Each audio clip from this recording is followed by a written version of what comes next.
Pakar hukum pidana mengungkap dugaan penyebab kesaksian asisten rumah tangga Verdi Sambo dan Putri Chandrawati meragukan.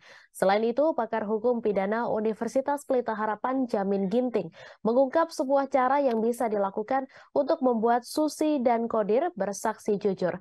Sebagaimana diketahui, Susi dan Kodir dihadirkan sebagai saksi di persidangan kasus pembunuhan berencana Brigadir J. Dalam persidangan perkara pembunuhan maupun obstruction of justice, keterangan Susi dan Kodir dianggap sangat meragukan.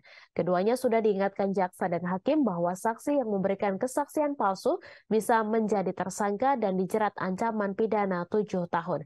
Banyak pihak yang kemudian meminta Susi dan Kodir ditetapkan sebagai tersangka agar nantinya bisa jadi jujur di persidangan.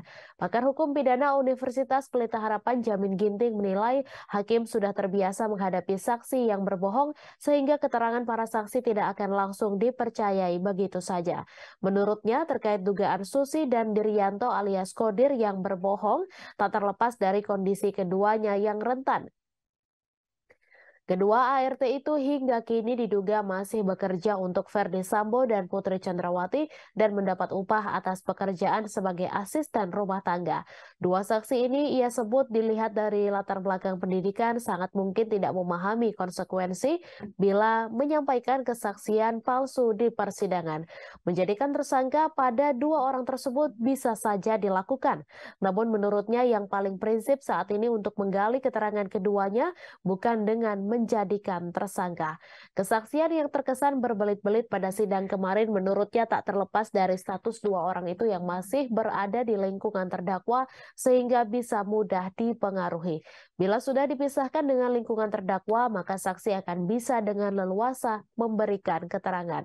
Susi baru diminta kesaksiannya untuk terdakwa Barada Richard Eliezer.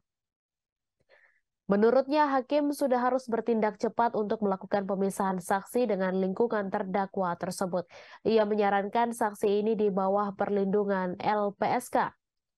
Ia mengatakan meskipun saat ini Verdi Sambo dan Putri Chandrawati sudah berada di sel tahanan, pengaruh pada Susi dan Kodir bisa datang dari siapa saja. Ia mencontohkan pengaruh pada saksi bisa saja dari kuasa hukum atau pihak yang sangat berkepentingan pada perkara ini. Jamin pun mengingatkan agar jangan sampai ada pengacara yang justru mengarahkan saksi untuk memberi keterangan bohong. Bila saksi Susi dan Kodir ditetapkan tersangka, maka bisa membuat proses persidangan pada perkara pembunuhan Brigadir Yosua ini menjadi sangat lama. Sebab bisa jadi nantinya harus diputuskan terlebih dahulu di ruang sidang apakah benar-benar memberi keterangan palsu atau tidak. Setelah pembuktian itu barulah nantinya dilanjutkan lagi dengan sidang pembunuhan.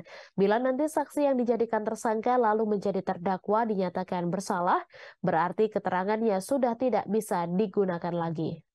Terima kasih sudah nonton. Jangan lupa like, subscribe, dan share ya.